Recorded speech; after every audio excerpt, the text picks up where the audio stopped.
America ইসরায়েলের যৌথ আক্রমণে ইরান কিন্তু নাস্তানাবুদ হয়ে যাবার কথা, তছনছ হয়ে যাবার কথা।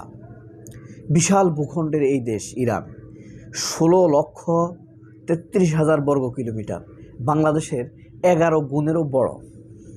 তবে এই দেশটি কিভাবে এত সফল হচ্ছে সেটা নিয়ে আমরা আজকে আলাপ করব। কেন এখন এসে সফল হচ্ছে, কেন আমেরিকা 7 দিন পরে এসে ইরানকে সত্যিকার অর্থে চ্যালেঞ্জ মনে করছে, কেন সম্মান বাঁচিয়ে এই যুদ্ধ থেকে এক্সিট করতে চাইছে আমেরিকা, আবার ইরানই বা কেন আমেরিকাকে ঝাপটে ধরতে চাইছে। আরও আলাপ করব এই যুদ্ধের পর আমেরিকার পরবর্তী টার্গেট কে হবার সম্ভাবনা। আপনারাও ভাবতে পারেন এটা কি পাকিস্তান হবে নাকি কিউবা হবে। ভেনেজুয়েলা কিন্তু শেষ।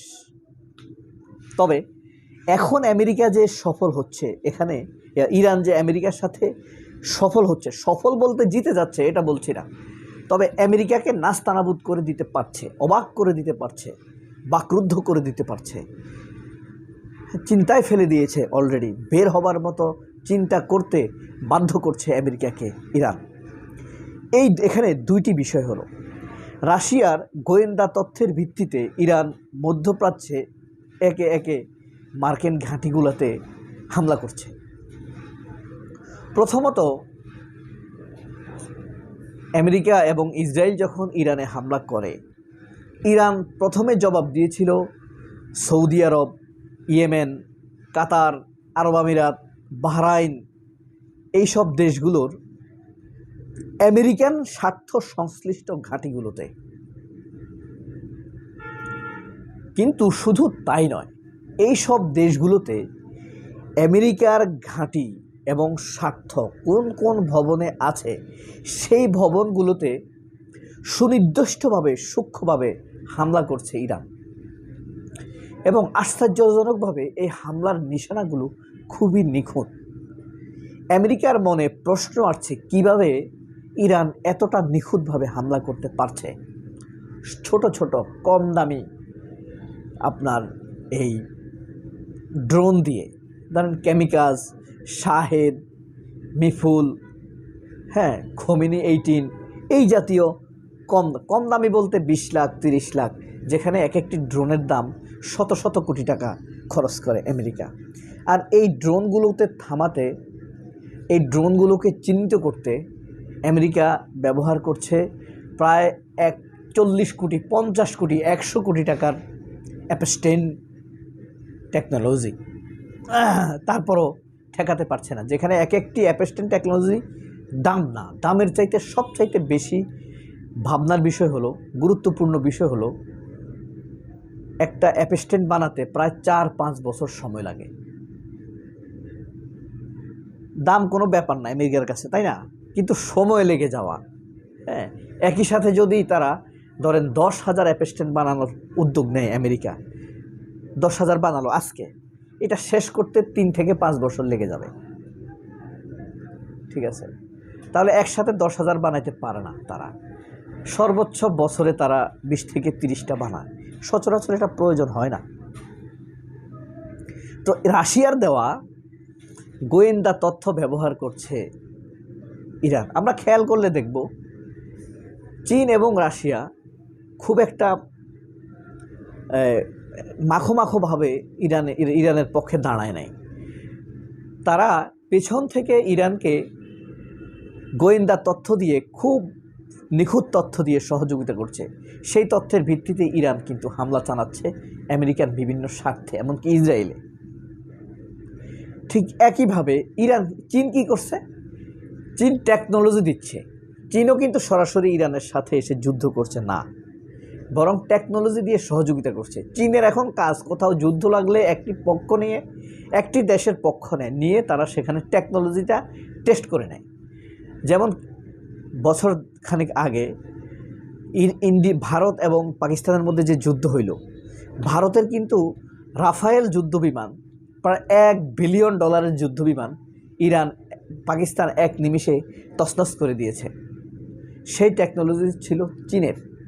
চীন পাকিস্তানকে দিয়ে ভারতের বিরুদ্ধে তাদের টেকনোলজিটা ব্যবহার করে নিয়েছে এবং যাচাই করে সারা পৃথিবীতে চীনের এই টেকনোলজিটার মূল্য বেড়ে গিয়েছে এবং ফ্রান্সের রাফায়েল যুদ্ধবিমানের খরচ কিন্তু বিক্রি কিন্তু কমে গিয়েছে। ফ্রান্স ক্ষুব্ধ হয়ে ঘোষণা দিয়েছে ভারতের কাছে তারা অ্যাপাচি রাফায়েল যুদ্ধবিমান আর কিনবে না। ঠিক একইভাবে যুদ্ধের জীবনহানির মানও কিন্তু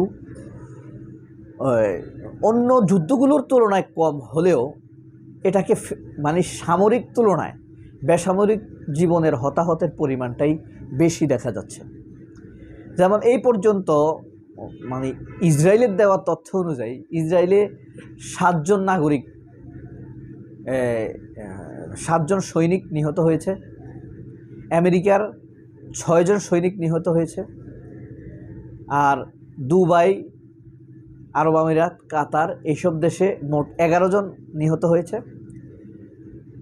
সবচাইতে সিভিলিয়ানদের মধ্যে বেশি নিহত হয়েছে